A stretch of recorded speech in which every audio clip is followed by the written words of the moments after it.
This podcast is sponsored by nobody. Hey dudes, welcome to Splat from the Past, the only 80s themed horror sci-fi show where things can get totally radical. Now today I will be welcoming the gorgeous and the talented Tamara Jones. Tamara played the lost Sarah Hooks, or should I say, the kidnapped Sarah Hooks in the 1985 thriller cult classic, The Mean Season, celebrating its 40th anniversary. It's such an underrated thriller that was shot in Florida back in 1984-85 with Kurt Russell and Mariel Hemingway and a great cast of other peoples in it. Andy Garcia, Richard Jordan, Richard Major, Joe Pantoliano, and it's going to be great to have Tamara on. She's also been a model and a businesswoman. She's gotten involved in local politics and her city council up there in Florida. And she's been in some other cult classics as well. The 1991 Martin Scorsese remake of Cape Fear, Too Fast, Too Furious, Rock of Ages, stuff like that.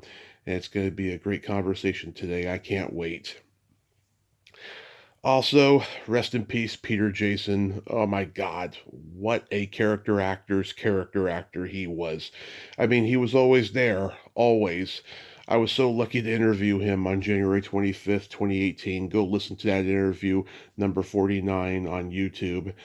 And I got to meet him at Monsterpalooza in 2019 with my mother.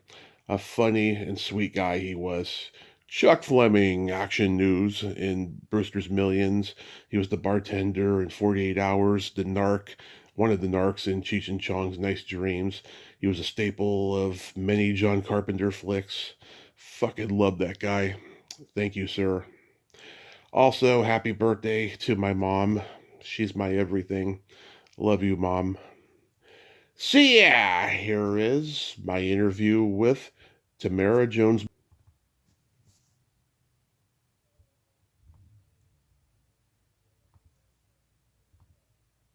Hello, Tommy. Hey, Tamara, welcome to the show. How are you today? Thank you, thank you. I'm really great. How about you? I am fantastic. This is such a great honor. Thank you so much for coming on today. My pleasure. My pleasure. Thanks So, for having me. absolutely. So, going back in time, I was reading that you began modeling at age 4 for Ford, but did you gravitate toward acting before that? No, at that age, you're just kind of doing whatever your mom tells you to do. Yeah. But I always, until I got much older, I really gravitated towards acting over modeling. It was just more interesting, more complicated, and I really, Yeah. that's always been my love. Yeah. Yeah.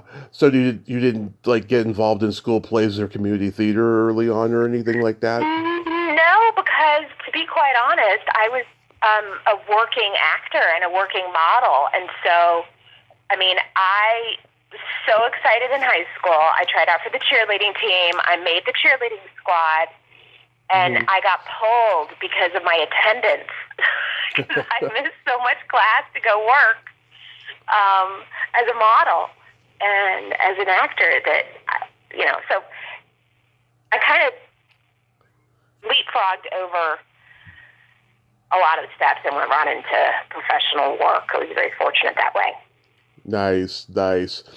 So you played Princess Leia in the Star Wars themed Lucky Charms commercial. I did. That was how I got my SAG card. SAG Awards are coming up. I just voted today. Here's the deadline to vote for the SAG Awards, and they'll always have these little breakout moments of how'd you get your SAG card, and how I got my SAG card was for General Mills National Lucky Charms commercial with the toy inside, and if only I had saved the box. Yeah. Collector's item, yeah. Right. And my mom was a real health nut, and so we never had such a thing as Lucky Charms in our house, but boy did we. When I got that commercial, we were just shoveling it down. Yeah. Yeah. I looked for the commercial on YouTube. I couldn't find it. Was it fun to do at least? Tommy, Uh-huh. I have spent so much time trying to find that commercial, Mm-hmm. and I cannot find it. It was for a limited, a promo for the toy that was in this box, so it didn't run for a very long time. I've even gone in and looked at my residual record and seen the advertising agency that was the producer, and I've contacted them, and they're like, wait on that. So, Mm-hmm. yeah. Yeah, I totally get it. There's a lot of stuff that's missing out there, unfortunately. You were in the ice cream shop scene in Stardust Memories. Yes, yes, with Woody Allen, which is very interesting. Um, much as one would expect him to be, just a nervous ball of energy, very, in front of the camera, behind the camera, all over the place. But that was just, one day's work. It wasn't a big part or anything like that, yeah.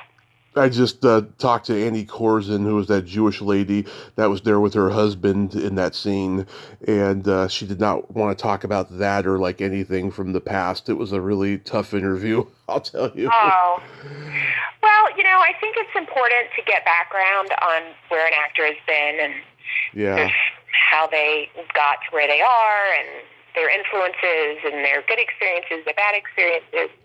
Yeah. Yeah, it was pretty awkward. So when you were modeling, you did international traveling. Was that fun? Yeah.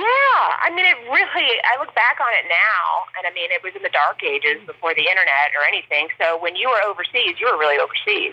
You were very isolated, and you really had to, get out your Franklin guide and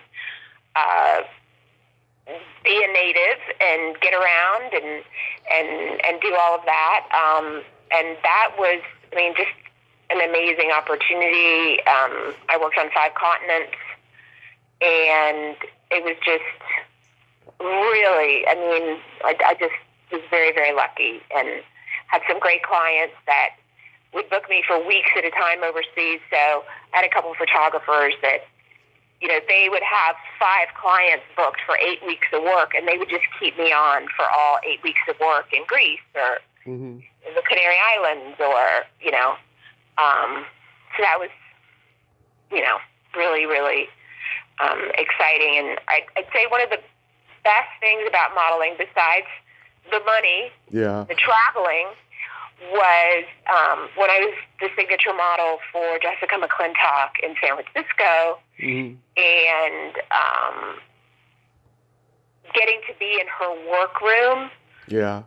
hanging out, seeing how they design stuff, seeing how they allocate we've got this many bolts, yards from this colorway that we kind of need to get rid of. Let's make something beautiful with this, or, just seeing their business processes, seeing all of that was just very, very female-dominated company. Mm-hmm.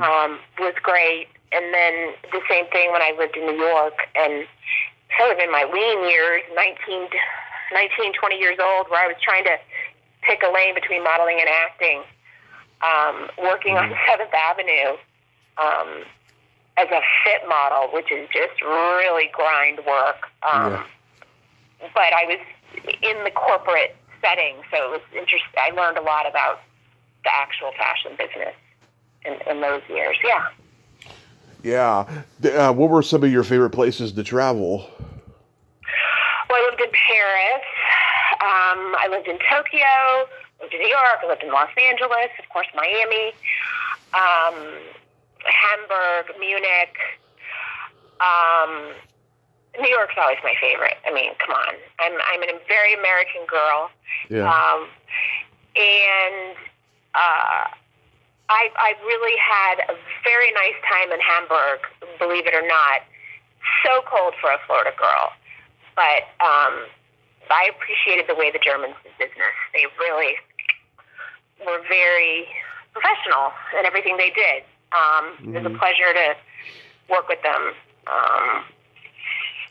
And Paris was amazing because I got some really great big breaks there. I got to work with some really amazing photographers and Harper Star and haute couture, and that was just lovely. Just like dreamy, wonderful. Didn't make a lot of money in Paris. Yeah. But, that's why you go to Germany. Yeah. You did this CBS anthology movie called Robbers, Rooftops, and Witches. Oh my gosh, you're doing a deep dive. I saw it on YouTube. Was that fun? Oh my gosh. So it was based on a O. Henry story. They did a trilogy of O. Henry stories that they turned into these little, miniseries things. Mm-hmm. And so, it was a period piece, I don't know, set in the 1800s. And they had a custom fall made for me out of real human hair that went all the way down my back. Mm-hmm. I had never had such long hair. I was in love with it. And then I got to work with John Shea, who was just a prince of a person, an actor, and just a great guy. So that was a wonderful opportunity. I think we shot that in Long Island. It wasn't far from the city wherever we did it, but that was a great experience. Yeah, you were so adorable and sweet in that role, and I felt bad for your character, what you had to go through with that narcissistic mom. See, I don't even remember any of that. I haven't watched any of that stuff in so long. Yeah. You gotta, get into the character and then leave it behind, because, Yeah, she's that collective memory, She's like, sorries don't interest me. Oh, yeah. No, the best was I did a commercial for Hostess Drake Cakes. Uh-huh. And I remember very vividly, this is like in the early 80s, I was a kid. I made $40,000 off of that commercial. I remember it so well. And I had to eat the Hostess, that terrible stuff. And they kept on saying, Tamara, you better start spitting it out. You don't want to swallow that stuff. Like, you're going to get sick. And I'm like, I'm going to be fine. I'll be fine. I can eat as many of these, processed foods. And then, of course, I was like, So, yeah. Then you do New York Nights, where you play a child model. Yeah. Willem Dafoe was my scene partner. It's a creepy, disgusting movie that, gross. Yeah, the guy who directed it, Simon Nocturne, he directed the slasher movie I love called Silent Madness that same year, and then did a sci-fi action movie called Savage Dawn, which Sam Kinison had a small part as a barber, and he gets his throat slit with a shaving razor. Yeah, Bleecker Street, Barbara Bleecker Street. So, how do you come to be cast as Sarah Hooks in The Mean Season? So, I auditioned, through my agent, and I'm actually trying to remember who the casting director was on that.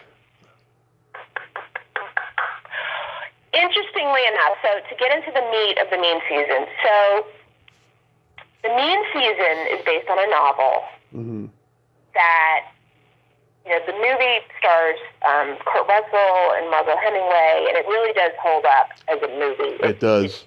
It does hold up. It's based on a novel by the same name, The Mean Season, written by John Katzenbach, who, interestingly enough, his father, I think, was the Attorney General for the United States at some point and came from a very prominent family. Right. Great writer. He was married to a woman named Madeline Blaze. Madeline Blaze was a reporter with the Miami Herald. In 1978, Madeline wrote a feature piece for me for their Sunday magazine, all about me, Tamara Jones, little kid actor, model in New York from Miami, went to New York, followed me around for 3 days. Then 2 or 3 years later, I end up auditioning for her husband's movie that is based on his novel, and that was kind of an interesting small world connection. But the big spoiler alert is a murder. It's a bunch of, it's about a serial killer and his relationship with a reporter, which if anybody under 30 is listening to this, they don't know what a reporter is. Yeah. It's somebody who, is a journalist, and they're deemed with telling the truth and making sure their answers are correct and vetted. But they end up playing the murderer, and the Kurt Russell character, the reporter, end up playing cat and mouse game throughout the course of this movie, throughout the course of several murders. And I'm in the beginning of the movie, I'm one of the first victims, and having, it's like every actor's kind of dream, there's always like a death scene, you get to die, that's a very dramatic thing as a character, obviously, the most dramatic thing. It was a great experience. The man, I can't remember his name, the man who played the killer, actually ended up passing away very shortly after we shot. We didn't know it, but he was very sick with cancer at the time. Not Richard Jordan, scary. Right? Say it again? Not Richard Jordan, right? Yeah, Richard Jordan, yeah. Okay, because it was a while before he passed, like 93 is when he did. Oh, okay. Thank you for that. Yeah. Fact checking.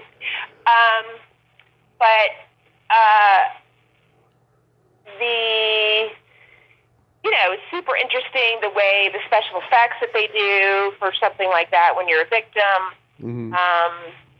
And just the leading up to it, the scene, the way it's shot, when it goes to his point of view where he's like stalking me, down this beach. It is really beautifully shot. If something like that could be beautifully shot. It is.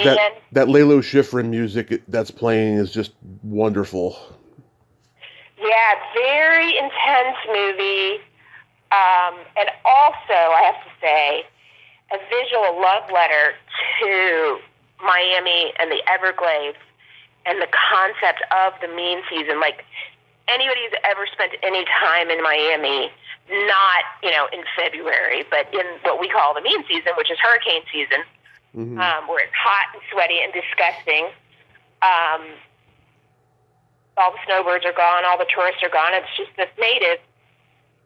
The air smells different, the sky looks different, the sun feels different, the rain comes in every day at 3 p.m., and this movie has those rolling clouds, that big afternoon, humid monsoon that comes, almost every afternoon from July to September in Miami, and the shots of the Everglades, and it really is.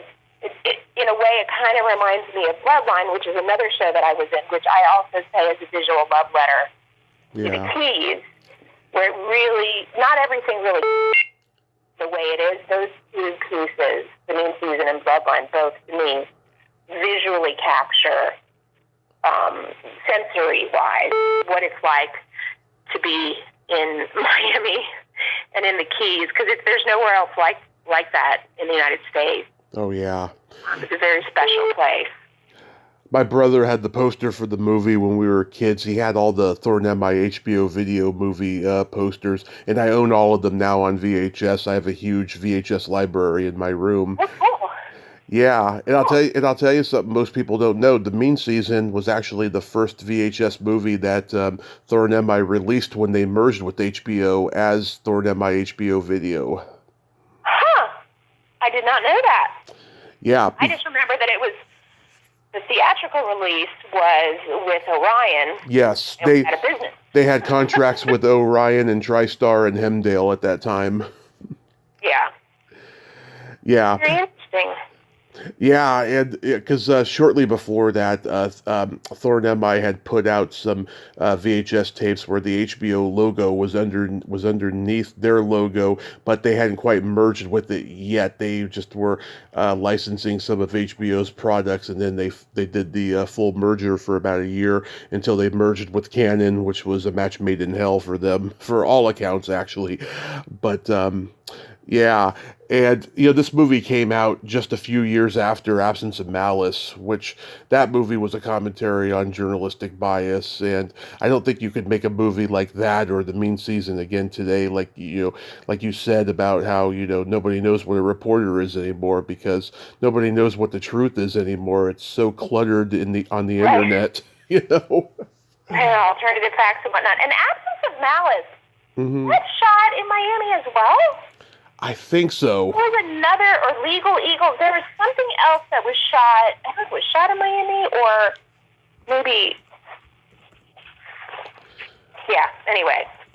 Yeah, And the Miami Herald itself, which the Mean Season, is, I think of course they name it something else, the Miami Tribune or whatever. Mhm. But they shot in the actual newsroom of the Miami Herald, and they used real Miami Herald reporters as background actors.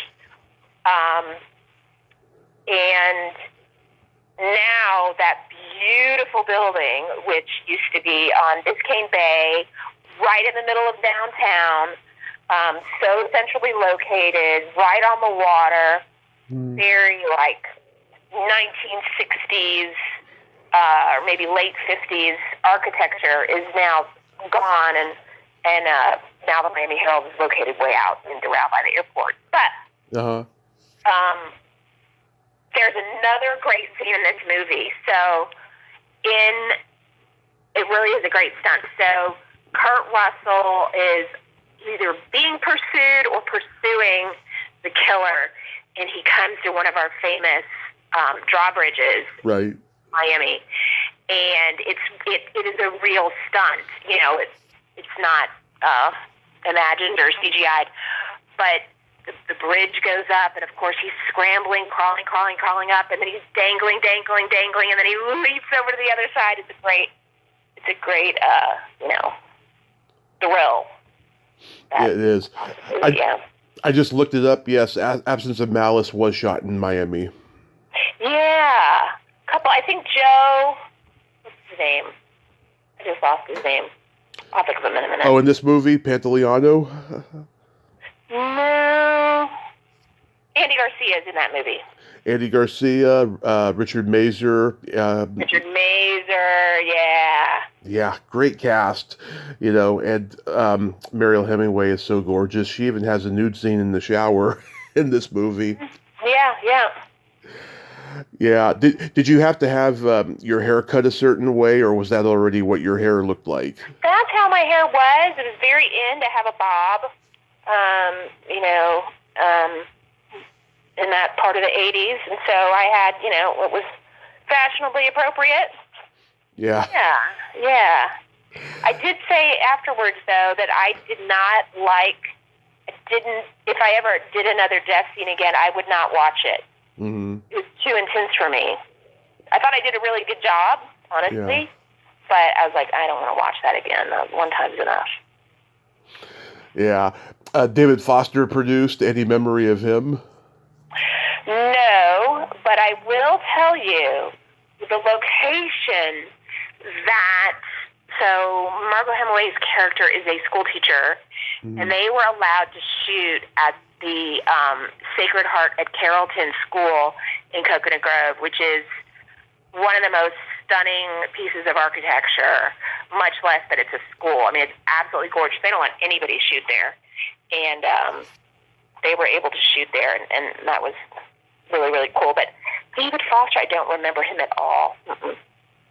Okay. Yeah, he interact with him. He was produced in Chicago at that time and producing movies.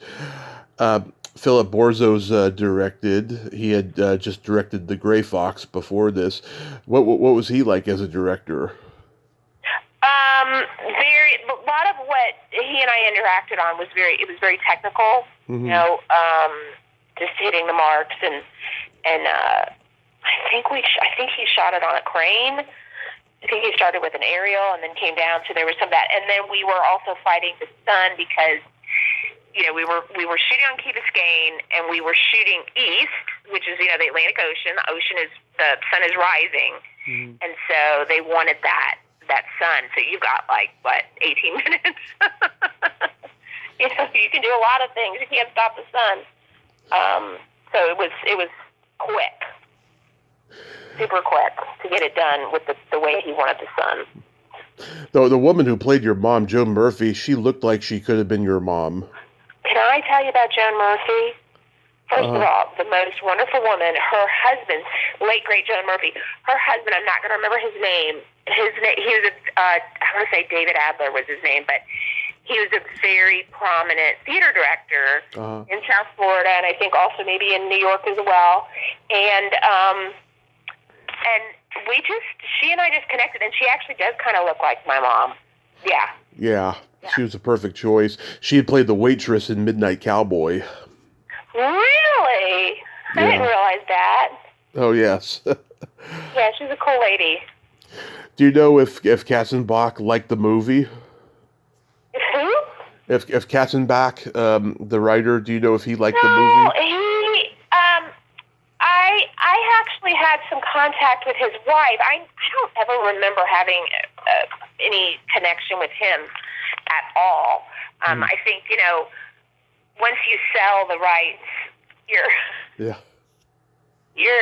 out of the picture, and you probably can't say if you do or do not like it. But Madeline Blaze, his wife, she ended up writing a book several years later where it was called As They something. Anyway, you can look it up. Yeah. While I'm explaining Madeline Blaze. But she went and followed up on 8 or 9 women who she had interviewed many years before, you know, about whatever that event was. And I was one of the people that she followed up with 20 years later. And so she came to my apartment when I was a young woman in Coral Gables and interviewed me again and everything. And I was included in that book as one of the chapters. And I was honored, you know, to be a part of that. But, yeah. Yeah, Madeline Blas. Is her name. Blaise, and maybe an E on the end. I'm not sure. Yeah. Yeah, says here she went to college with the actress Mercedes Ruehl. She's very talented. Wow. Yeah. Back then, everybody knew each other. There was no internet. You know, everybody hung out and stuff. Yeah. Did you attend a rap party or a premiere? No, I was a kid. My mom probably wouldn't have let me. We probably was like, I gotta study. You know, my mom was a school teacher. My dad was a chaplain. I mean, we're just, you know, very normal family, very focused on education and the arts and church. So yeah. I could have gone, but I don't remember. You know, when you don't drive places, when you're just put in the car. Yeah. I mean, I was a kid. I was now 12, 13, 14, somewhere in there. I was a kid. I totally get it. Don't remember any of that, yeah. Don't remember any of that. For the mean season, at least, yeah. I remember when you were the ice cream girl in Cape Fear. That has to be a huge career highlight. Oh, my gosh, Tommy. That was so amazing. And Martin Scorsese invited me to come out to Los Angeles, and I didn't take him up on it. Oh, God. Yeah, he was great. I got to meet his parents on set, and got to work, you know. I mean, who gets to be in a scene with 3 Academy Award winners? Robert De Niro. I don't think Nick Nolte actually has an Academy Award. I think he has a nomination. Well, he does. Nolte. Oh, he does? Yeah. Nick Nolte, Jessica Lange, and then Juliette Lewis. Yeah, that was really great. And I do remember that was Ellen Jacoby was the casting director on that, the Miami casting director on that. She was just amazing. Yeah, I talked to Ileana Douglas last year, and I told her that's a brutal. Yeah. I told her how much I loved her performance playing drunk, because I used to work in the bar business. I saw drunk people all the time. I really thought she inhibited drunk very, very well, better than Foster Brooks. Oh, wow. Yeah, she's got such range, and her face is just so interesting to look at, and her voice, and yeah, she's just got. Yeah. She's the Marie Windsor of today. I don't know who Marie Windsor is. Is that like... She was a starlet back in the old days of Hollywood. Their faces are very similar. They were very quirky, and both of them could either play the Girl Friday or the Femme Fatale or anything. I mean, they're both just so wonderfully quirky and beautiful at the same time. Yeah, I mean, she's definitely not every woman. You know, she's remarkable and special. Yeah. Very special. And the funny thing is, the week before that interview, I interviewed the woman who played her character in the original version, she was like Robert Mitchum's target of the film, Barry Chase. And I mentioned their names to each other, and neither of them sounded too thrilled. I guess there's a little rivalry there, but I thought that was pretty interesting. You were in Too Fast, Too Furious? Yes, and actually, just last week, I was in Atlanta, and I was at the Porsche Experience, which is, by Porsche, and I get in the car, you get in the car, it was a 911 Turbo 2025, and they have a professional driver, and they take you through this track, and it's really fast, and they slide, and it's just amazing. And she's like, buckle up and everything. And then she goes, and are you going to be okay? I was like, I was in Too Fast, Too Furious. And she goes, so was I. And the driver that I had been seated with at the Porsche Experience was one of the stunt drivers from Too Fast, Too Furious. Anna Martinez, I'll have to look up her name, but so nice. It was so much fun. We didn't work directly together, but it was pretty funny that we were both in the same movie. So that movie I had a scene with James Remar, and I had the opportunity to be directed by John Singleton, another Academy Award-winning director. Rest in peace. Rest in peace, exactly. And, it was just kind of a transactional scene of chasing the bad guys, and I played an FBI agent. But it was super fun because I had some friends that were working. I love cars. I'm really into cars. Yeah. So they let me drive one of the cars. Kind of like, all right, go. To drive one of the cars. Just, Yeah. quick. That was fun. I know, that franchise has really blown up. That was one franchise I didn't expect to become as huge as it did. Well, there's something for formula, right? Yeah. Something, formulaic, of course. Yeah. But it's entertainment. It allows people, it's almost like those musicals or something where it just allows you to escape. Nothing's too serious. Nothing's too scary. Like, you can just, escape. Yeah, I mean, a couple hours. We've seen in the last 25 years the Marvel franchises blow up, but like this and the Bourne Identity movies with Matt Damon, those are probably like going to be like the last, major Hollywood franchises that are not Marvel, Right. Well, there is nothing new under the sun, and I think that stuff recycles through. Some 22-year-old kid right now is doing their NYU film thesis on, movies of the 60s or something, that's what artists do. They all go back and they borrow and steal from other artists and then come up with something new and interesting. So, yeah. Yeah. And how about Rock of Ages? That was super fun. Again, that was Ellen Jacoby, casting director. Love her. So I think the movie takes place in the 80s. Anyway, they had a real vintage bus. We shot the bus scene, interior, and we're all singing, and the bus didn't have air conditioning, so we were a very sweaty crowd. But at the time, Julianne Hough was dating Ryan Seacrest. So Right. in between takes, she was juicy tea here. Yeah. She was talking to Ryan Seacrest on the phone and being like, "Hey, Ryan," and then she'd lean over to me and be like, "Say hi to Ryan." Okay, say hi to Ryan.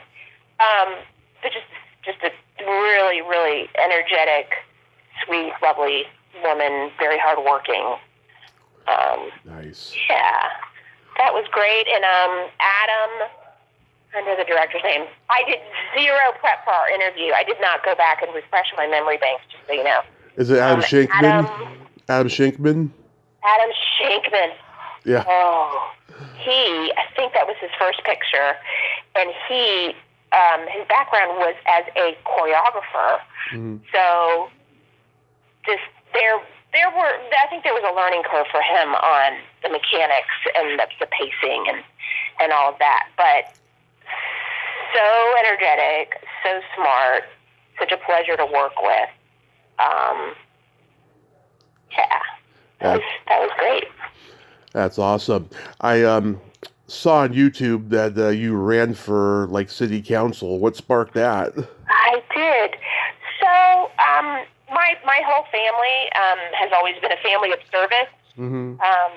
Between my father being a minister and being in the Naval Reserves, and my mother being a school teacher, and both of my grandparents working in Mississippi government and politics.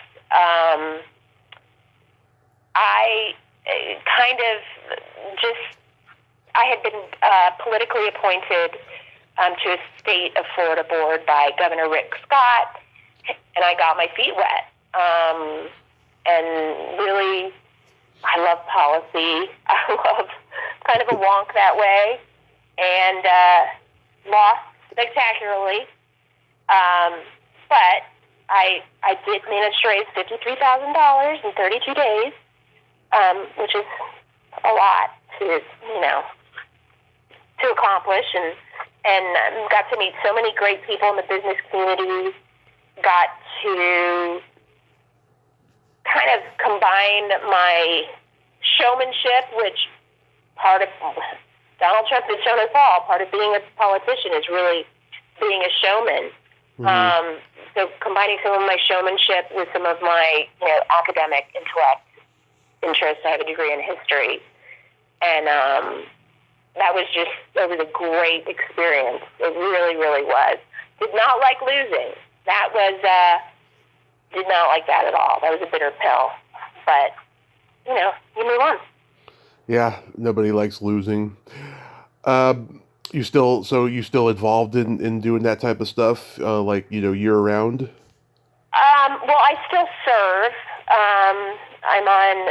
Currently I'm on a Palm Beach County, Florida water board, concerned with our groundwater and, all these little boards and this and that are in local communities really, that's what rubs up against our daily lives, like how the internet works, how the air is, if we have water mm-hmm. coming out of the pipes, So I'm really glad to serve in that way, and that's just part of what my family does. We don't, of course, I'm definitely a capitalist and work hard, but also I do like to serve. I like to be part of something bigger than myself and outside of myself. So, yeah. Nice. Among your many jobs, you're also an intimacy coordinator? I do not do that anymore. I think I did that for a hot minute. You don't have to tell me where you saw that so I can take that down. That was on IMDb. Oh, I will fix that. Thank you for letting me know. Yeah, you didn't like that job very much? No. It's not mine. And honestly, being based in Florida, there's not enough work that's relevant. Exactly. I can imagine. Tamara, thank you so much for coming on today. This has been fantastic. Well, thank you, Tommy. Thank you for reaching out to me. Thank you for being a fan of movies and actors and all the pieces that make, our great industry. And, it was really nice to meet you. Absolutely. You have yourself a great day and be safe out there. Thank you, sir. You too. Bye-bye. Thank you. Bye-bye. Well, there you have it. Tamara Jones, ain't she a sweetheart? Oh my God. That was a great talk there. And She was very interesting. It's very interesting to meet people of all walks of life that are blue collar, acting, and in the business. It's always fascinating to find out, different things about different people. Well, until next time, this is Tommy Throwback Kovac saying there's no shame in living in the past because the present sucks. Later, dudes!